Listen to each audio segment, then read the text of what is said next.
Assalamualaikum everyone, Dr. Abir here, and we are going to discuss the remaining portion of the blood chapter.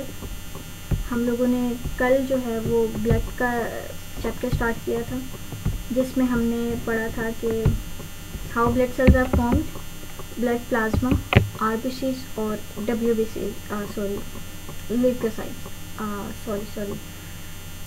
Leukocytes हमने आज पढ़ना है। कल हमने पढ़े थे आरबीसीज और प्लेटलेट्स या थ्रोम्बोसाइट्स पढ़े थे।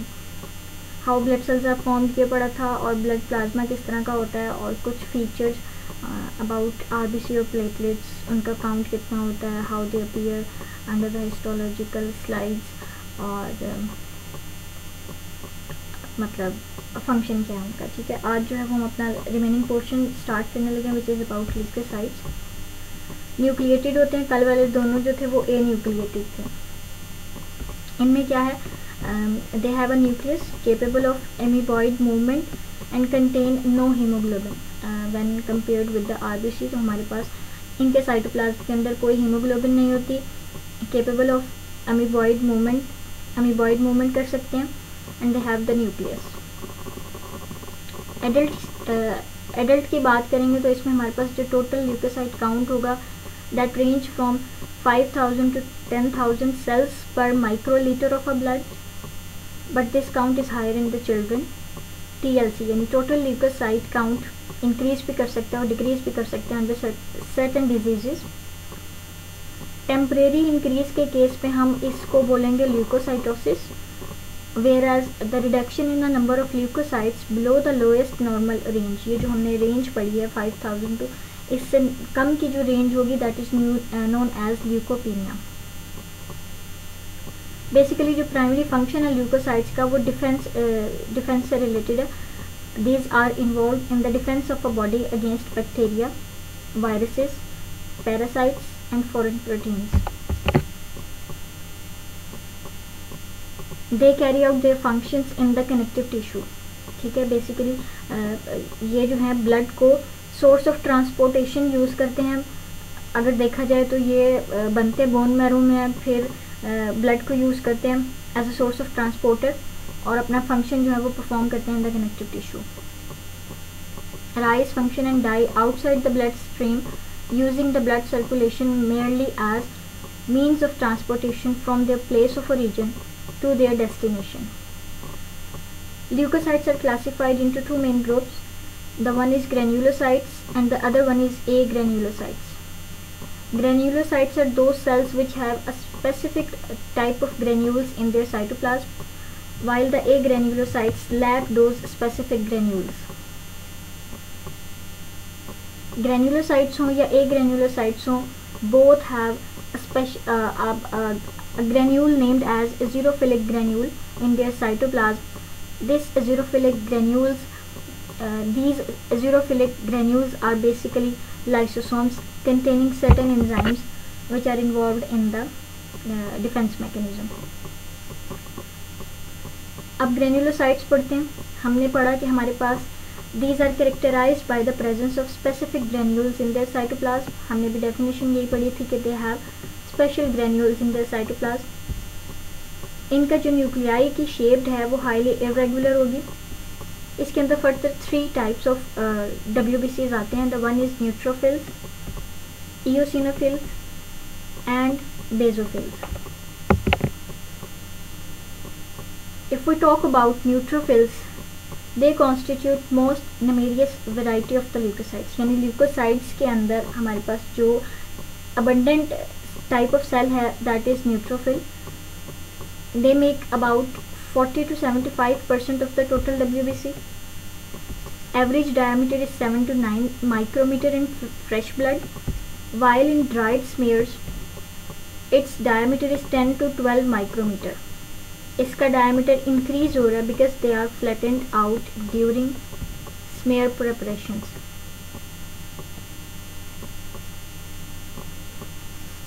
Next is neutrophilic nuclei show a variety of shape, usually appearing as 3 to 5 irregularly ovoid masses of chromatin arranged in the form of S or horseshoe and connected to each other by narrow construction of fine strands of chromatin. जो neutrophils हैं इनका जो nuclei है वो variety of shapes जो है वो मतलब शो करता है। यूजुअली हमारे पास 3 to 5 लोब्स होते हैं जो कि एस फॉर्म में या हॉर्स शू शेप्ड फॉर्म में जो वो अरेंज होते हैं, and these lobes are connected via fine strands of the chromatin. अच्छा जी, इस वैरायटी ऑफ न्यूक्लियस अपीयरेंस की वजह से हम इसको न्यूट्रोफिल्स को पॉलीमॉर्फोन्यूक्लियर या समटाइम्स पॉलीमॉर्फ्स और सिंपली द पॉलीज बोलते हैं। पॉलीमॉर्फ्स आपको पता है, poly means many and morph means shape, ठीक हो गया। अच्छा जी, इसके अलावा न्यूट्रोफिल्स के साइटोप्लाज्म के अंदर few mitochondria, small Golgi apparatus, some of the vesicles of the SER smooth endoplasmic reticulum and free of ribosomes पड़े हुए होते हैं। ग्रेन्यूल्स की 3 टाइप्स हैं, specific, azurophilic and tertiary granules. These are the neutrophils, ठीक है। ये जो आपको हाईलाइट करके दिखाए गए हैं, न्यूक्लियस है, साइटोप्लाज्म है, और अगर आप देखें तो यहाँ पे आपके न्यूक्लियस के जो हैं वो लोब्स भी मल्टीपल दिखाए गए हैं। The next is specific granules. इन 3 ग्रेन्यूल्स में से मोस्ट अबंडेंट ग्रेन्यूल्स हैं स्पेसिफिक ग्रेन्यूल्स। इनका साइज जो है वो 0.2 माइक्रोमीटर इन डायमीटर है। They take up the pink colour with the Wright stain. Collectively, these granules impart the mauve color to cytoplasm of the neutrophils. These specific granules contain a number of enzymes and pharmacological agents which aid neutrophil in killing bacteria. अभी हम थोड़ा सा आगे जाते तो हम ये पढ़ते हैं कि बेसिकली जो न्यूट्रोफिल्स हैं they are involved in killing the bacteria, phagocytotic cells हैं, ठीक है। अब फेगोसाइटोज करने के बाद मतलब फेगोसाइटोज्ड बैक्टीरिया के साथ क्या करेंगे, तो they have special type of enzymes and some of the agents which are involved in killing that bacteria. अब इसके अंदर क्या क्या है, they have collagenases type 4, phospholipases, lactoferrin, lysozyme and alkaline phosphatase. These are some of the enzymes जो कि आपके bacteria को किल करने में हेल्प आउट करेंगे। मतलब अब किस तरह से कोलाजिनेज जो होगा वो उसके कोलाजन फैक्टर को जो है वो मतलब डिस्ट्रॉय कर देगा या उसको डिग्रेड कर देगा, फॉस्फोलाइपेज उसके फॉस्फोलिपिड को कर देगा, और इस तरह से वो बैक्टीरिया जो होगा वो अनेबल होगा to survive. Next type of granule is azurophilic granules. They are usually lysosomes, ठीक है। They are larger in size but less abundant than the specific granules. इनकी abundance specific granules की तरह नहीं है। Average diameter is about 0.5 micrometer. They take up deep purple color with the right strain. They have myeloperoxidases and various acid hydrolases which enable the neutrophil to digest the phagocytosed bacteria. ठीक है, यानी अब इसने क्या करना है, उसको खाना है जो बैक्टीरिया engulf हुआ। The next is tertiary granules. They may contain various gelatinases and collagenases. Enzymes are released from neutrophils to facilitate its migration through connective tissue. ठीक है, यानी ये जो tertiary granules के enzymes हैं उनको रिलीज किया जाता है न्यूट्रोफिल से ताकि वो इनकी माइग्रेशन जो है वो फैसिलिटेट की जा सके। फंक्शन की बात करें, बेसिकली न्यूट्रोफिल्स के फंक्शन की बात हो रही है कि they constitute the first line of defence against invading micro organisms specially bacteria. अगर आपको इम्यून सिस्टम की हम बात करें तो इम्यून सिस्टम के अंदर जो first line of defence mechanism होता है, they are involved in that mechanism, ठीक है। सबसे पहली जगह पे जहाँ पे बैक्टीरिया को रोका जाता है, ठीक है, ये समझ लें। They are attracted to the site of infection by complement fragment C5a and cytokines leukotriene B4 which are released at the site of tissue damage. ठीक है, these are some of the substances which are released from the tissue damage site. वहाँ से ये signal मिलेगा, इस signal के response में ये न्यूट्रोफिल्स जो हैं वो वहाँ पे मतलब अट्रैक्ट किए जाएंगे. They reach about in 30 minutes at the site of infection. Histamine and heparin released at the site of injury by peripheral vascular mast cells increases the vascular permeability by opening the intercellular junctions and allow the neutrophils to migrate into connective tissue. यानी जो peripheral blood cell के अंदर जो mast cells हैं वो histamine और heparin release करेंगे. ये इन्फ्लेमेटरी सब्सटेंसेस हैं. ठीक है, इसके रिस्पॉन्स में क्या होगा, मतलब हिस्टामिन और हेपरिन जब रिलीज किए जाएंगे तो जो ब्लड वेस्कुलरिटी जो ब्लड वेसल के जंक्शंस होंगे या पोर्स होंगे उनको थोड़ा खोल दिया जाएगा. मतलब उसकी ओपनिंग के रिजल्ट में जो न्यूट्रोफिल्स होंगे वो ब्लड वेसल को लीव करके कनेक्टिव टिश्यू के अंदर माइग्रेट कर जाएंगे.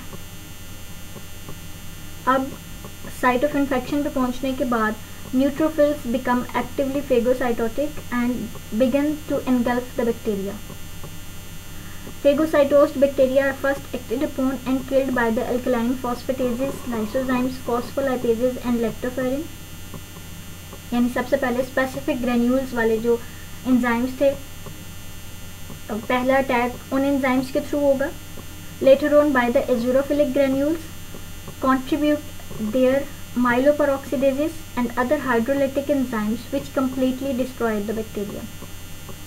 ठीक है कि they are first acted upon by the enzymes of the specific granules, later on by the eosinophilic granules. अच्छा जी, नेक्स्ट उसने बताया कि इस लड़ाई के दौरान जो है वो हमारे पास मोस्ट ऑफ न्यूट्रोफिल्स जो हैं वो मर जाते हैं and this results in the formation of पस. ठीक है, which is a yellowish fluid that consists of dead leukocytes, dead bacteria, cellular debris and the fluid tissue. जो पस बनती है that is basically the dead आपके ये neutrophils या leukocytes, dead bacteria और cellular debris और tissue fluid के accumulation से बनती है. The next is eosinophils.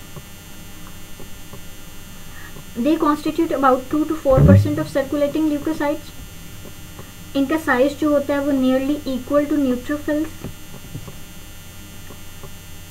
इनका जो न्यूक्लियस होता है वो बाइलोब्ड होता है. The two of the lobes of the nucleus are connected with a thinner intermediate segment. यानी दोनों lobes जो होते हैं वो एक intermediate segment के थ्रू कनेक्टेड होते हैं. इनके साइटोप्लाज्म के अंदर दो तरह के ग्रेन्यूल्स होते हैं. The one is specific granules and the other one is azurophilic granules यानी क्या कहते हैं लाइसोजाइम्स. स्पेसिफिक ग्रेन्यूल्स की बात करें तो they are oblong in shape and stain the deep pink colour with the Wright stand.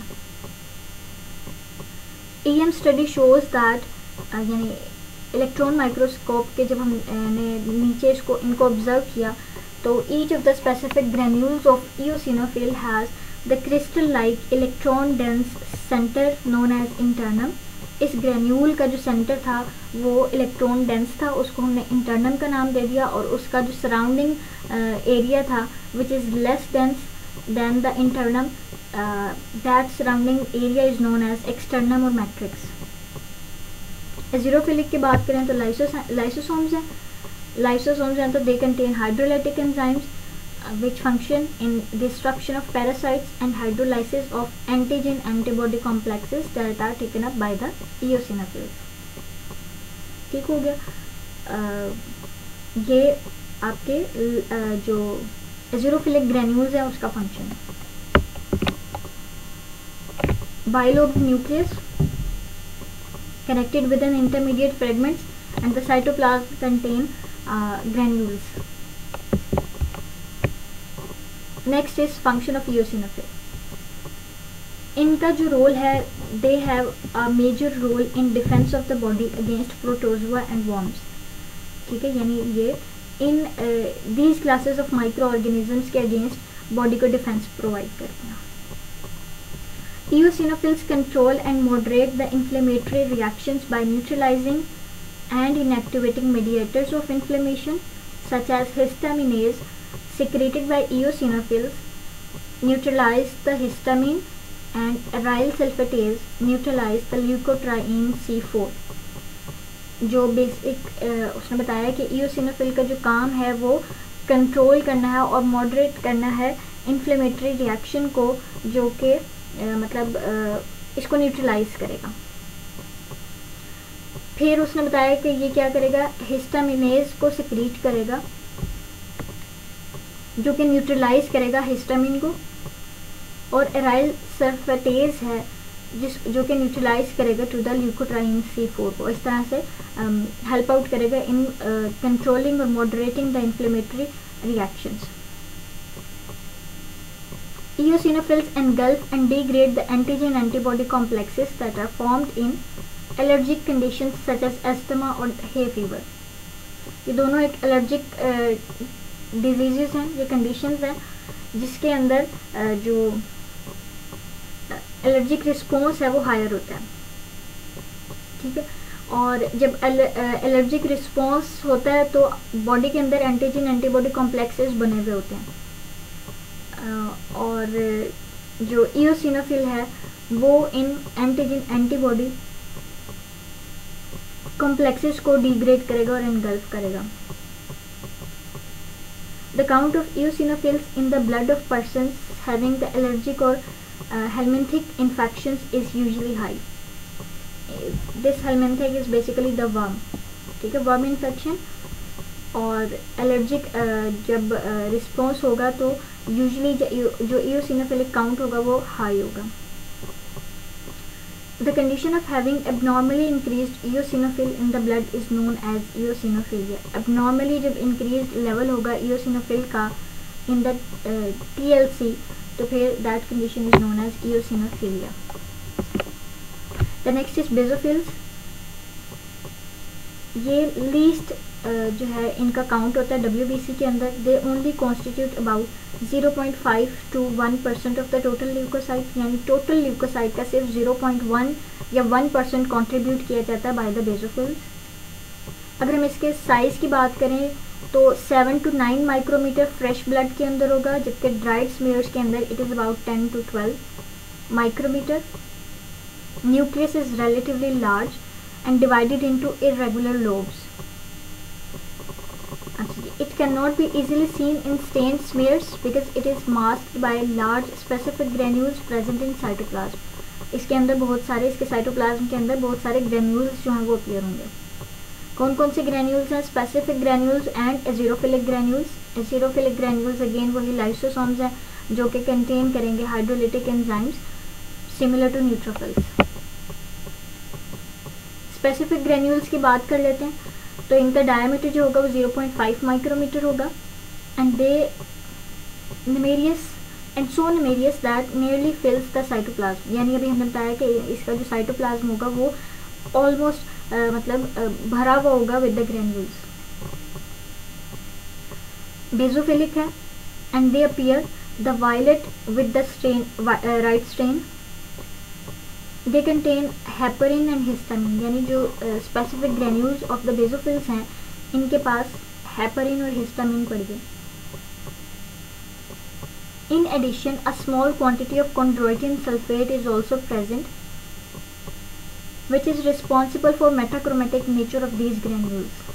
यानी इनके पास ये तीन चीज़ें पड़ी हैं जो कि टोटली रिजेंबल करती हैं with that of the mast cells. What is the function of basophil? They are functionally related to the mast cells of the connective tissue. The plasma membrane of the basophils also contains the Fc receptors. Fc receptors have the affinity for the immunoglobulin E antibodies. हमारे पास antibodies की classes हैं, उन class में से जो E class होगी, these Fc receptors जो होंगे वो इस क्लास की एंटीबॉडीज़ को अपने साथ बाइंड करेंगे. ठीक हो गया. When these antibodies bind with these Fc receptors, the content of the specific granules of the basophils are released into the extracellular space. इनकी बाइंडिंग के रिजल्ट में जो हिस्टामिन और हेपारिन थे जो कि स्पेसिफिक ग्रेन्यूल्स ऑफ बेसोफिल के अंदर थे वो रिलीज किए जाएंगे into the extra cellular space. Next is कि मास्ट सेल्स के साथ जो बेसोफिल सेल्स हैं they are responsible for production of hyper sensitivity and anaphylactic reaction. ठीक है, हाइपर सेंसिटिव रिएक्शन के अंदर जो है वो इन्वॉल्व होंगे। Although the functionality is functionally they both are related but they both are not same। Difference उसने बताया यानी फंक्शनली वो सेम काम कर रहे हैं, मास्ट सेल की तरह काम कर रहे हैं, जैसे बेसोफिल और मास्ट सेल सेम काम कर रहे हैं, लेकिन स्ट्रक्चर के अंदर और उनका साइट ऑफ ओरिजिन के अंदर दोनों बोन मैरो से बनेंगे, लेकिन दोनों का जो स्टेम सेल होगा वो डिफरेंट होगा। ये आपको सारे साइटोप्लाज्म के अंदर ग्रेन्यूल्स नज़र आ रहे हैं और इसके पीछे लाइट ब्लू कलर के अंदर या पर्पल कलर के अंदर एक बाइलोब न्यूक्लियस नज़र आ रहा है। This is about this. और जो रिमेनिंग पिंक कलर है वो आरबीसी है और ये छोटे डॉट्स जो हैं वो प्लेटलेट्स हैं। Next is agranulocytes. Agranulocytes are comparatively undifferentiated cells produced by mitosis in connective tissue and in blood forming organs. They don't have specific granules in their cytoplasm. Each of them have large spherical or kidney shaped nucleus. They are further two types, lymphocytes and monocytes. अगर हम lymphocytes की बात करें तो ये हमारे पास क्या है, cells of immune system है। B lymphocytes, T lymphocytes, आप लोग FSC में अपनी इम्यूनिटी सिस्टम जो है वो इम्यून सिस्टम पढ़ कर आए होंगे, उसके अंदर ये आपने दो सेल्स के नाम पढ़े होंगे, बी लिम्फोसाइट्स क्या करते हैं और टी लिम्फोसाइट्स क्या करते हैं। सेल मीडिएटेड इम्यूनिटी क्या होती है और ह्यूमरल मीडिएटेड इम्यूनिटी क्या होती है, ये आपको पता होगा। The next is besides circulating in the peripheral blood, lymphocytes enter the tissue and also form the major cell component of the lymph। ठीक है, यानी वो ब्लड में सर्कुलेट करने के अलावा लिम्फोसाइट्स जो हैं वो टिश्यू के अंदर आते हैं और लिम्फ जो and form the major component of the lymph, यानी लिम्फ जो एक तरह की ब्लड की तरह की एक चीज़ है जो कि सर्कुलेट कर रही होती है एक स्पेशल टाइप ऑफ सिस्टम के अंदर which is known as lymphatic system, उसका मेजर कंपोनेंट बनाते हैं लिम्फोसाइट्स। लिम्फ मीन लिम्फ और साइट मीन सेल। ठीक है, नाम से भी आपको जो है वो स्प्लिट कर दिया ताकि आपको याद रहे। They constitute about 20 to 40% of total leukocytes in adults, यानी जो टोटल ल्यूकोसाइट है उसका 20 to 40% by the lymphocytes. Children के अंदर 30 to 70% होता है, ज़्यादा इसलिए होता है कि वहाँ पे इम्यूनिटी डेवलप हो रही होती है। अच्छा, in addition to circulating lymphocytes of the blood the vast number of lymphocytes is present in the parenchyma of spleen, यानी ब्लड में सर्कुलेट करने के अलावा हमारे पास जो लिम्फोसाइट्स हैं वो लिम्फॉइड ऑर्गन्स के अंदर पड़े हुए होते हैं, such as the spleen, lymph nodes. ठीक है, ये वो स्ट्रक्चर्स हैं जहाँ पे या कोई और दूसरा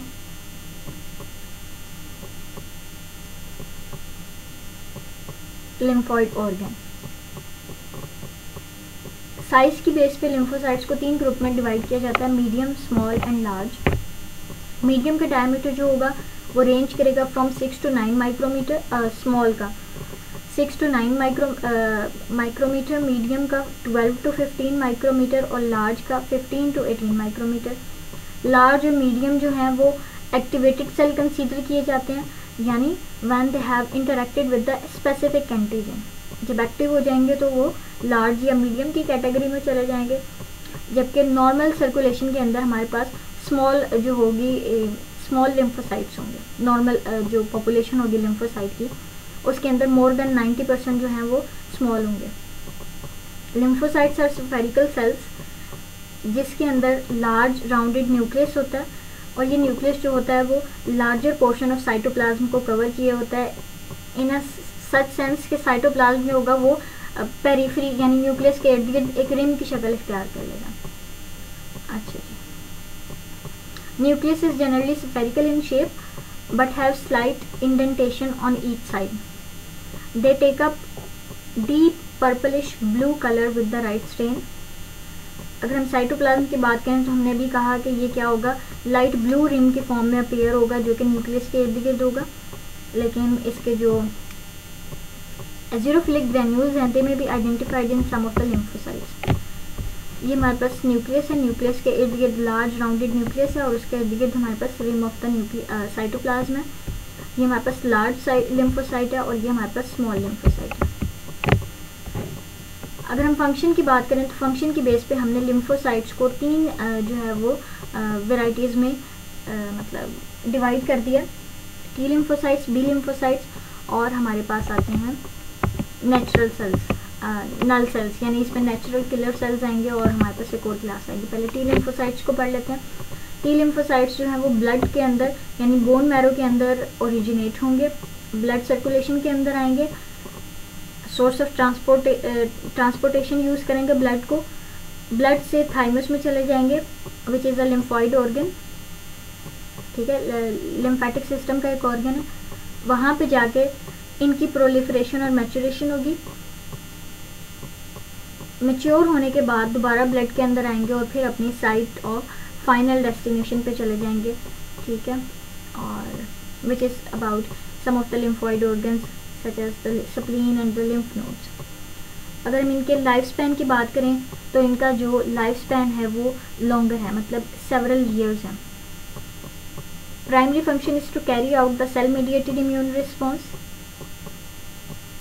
cell mediated immune response provide करने के अलावा ये रेगुलेट करते हैं ह्यूमरल इम्यून रिस्पॉन्स को to the antigens by B lymphocytes. जो हमारे पास टी लिम्फोसाइट्स हैं वो सेल मीडिएटेड इम्यून रिस्पॉन्स देते हैं, जबकि बी लिम्फोसाइट्स जो हैं वो ह्यूमरल मीडिएटेड इम्यून रिस्पॉन्स देते हैं। अगर हम टी लिम्फोसाइट्स को फर्दर 3 क्लासेस में कैटेगराइज करते हैं, इफेक्टर टी सेल्स और cytotoxic T cells, regulatory T cells and memory cells, T cells. ये आप सिर्फ नाम याद रख लेना या काफ़ी होगा। बी लिम्फोसाइट्स की अगर हम बात करें तो ये भी उसी तरह से ओरिजिनेट करेंगे बोन मैरो के अंदर, फिर ब्लड के थ्रू जाएंगे to the site of their proliferation which is in most of the cases हम जो है वो हमारे पास बर्सा ऑफ फैब्रिशियस होता है, यानी बर्सा डिपेंडेंट लिम्फोसाइट्स हैं। अच्छा जी, मैच्योर होने के बाद दोबारा ब्लड में आएंगे और फिर ब्लड से अपनी फाइनल डेस्टिनेशन में जाएंगे विच इज़ कनेक्टिव टिश्यू। अच्छा जी, अब ये करते क्या हैं, अभी हमने बताया कि ये ह्यूमरल मीडिएटेड रिस्पॉन्स देंगे तो ये क्या काम करेंगे, मतलब they involve in production of antibodies. They constitute about 25% of circulating lymphocytes. Most of them reside in the bone marrow, spleen, lymph nodes and other lymphoid organs except the thymus. Thymus के अलावा ये बाकी सारे lymphoid organs के अंदर जो होंगे वो मतलब स्टोर हुए होंगे या वहाँ पे रिजाइड किए होंगे। अच्छा जी, अब जब एक स्पेसिफिक एंटीजन आएगा उस स्पेसिफिक एंटीजन के रिस्पॉन्स में जो बी लिम्फोसाइट्स हैं वो डिफरेंशिएट हो जाएंगे into the effector B cells and the memory cells, memory B cells. The next class is null cells. इसको हम फर्दर डिवाइड करते हैं into classes. One is circulating stem cells and the other is natural killer cells. जो natural killer cells हैं ये important component बनाते हैं innate immune system का। इम्यून सिस्टम हमारे पास 2 होती है, एक इन्नेट होती है और एक एक्वायर्ड होती है, ठीक है। इन्नेट वो होती है जो by birth through the mother जो है वो गेन की हुई होती है, एक्टिव और पैसिव दोनों के अंदर आती हैं। मोनोसाइट्स की बात करें तो ये ओरिजिनेट होते हैं बोन मैरो के अंदर, सर्कुलेट करते हैं फ्यू डेज, उसके बाद वो माइग्रेट कर जाते हैं कनेक्टिव टिश्यू के अंदर जहाँ पे वो मतलब मैक्रोफेजेस कहलाते हैं, ठीक है। They constitute about 3 to 8% of the total leukocytes of the normal blood. इनका साइज जो है वो 10 to 12 माइक्रोमीटर होगा फ्रेश कंडीशन के अंदर, जबकि ड्राइड स्मेयर्स के अंदर 18 माइक्रोमीटर होगा या इससे ज़्यादा होगा। और कंडीशन और इसकी एक्सप्लेनेशन यही है कि वो क्या होंगे, फ्लैटन आउट हो जाएंगे। Nucleus is either kidney shaped और हॉर्स शू शेप्ड। और जो मतलब जो उसकी कॉमन पोजीशन होगी वो इसेंट्रिक पोजीशन होगी। Cytoplasm contains basophilic and takes up the bluish grey color with the right stain. A number of reddish purple azerophilic granules can be seen in the cytoplasm of the monocytes. यानी इसके भी monocytes के अंदर, monocyte के cytoplasm के अंदर भी हमें एजिरोफिलिक ग्रेन्यूल्स जो होंगे वो अपीयर होंगे, और वो कौन सा कलर लेंगे? They take up the reddish purple colour. इसके अलावा क्या चीज़ें होंगी साइटोप्लाज्म ऑफ द मोनोसाइट के अंदर? Golgi body, mitochondria, rough endoplasmic reticulum, ribosomes and lysosomes. ये हमारे पास मोनोसाइट है, हमारे पास न्यूक्लियस है, ठीक है, और न्यूक्लियस के इर्द गिर्द हमें ये पर्पलिश छोटे छोटे दाने नज़र आ रहे हैं, which is the azurophilic granules.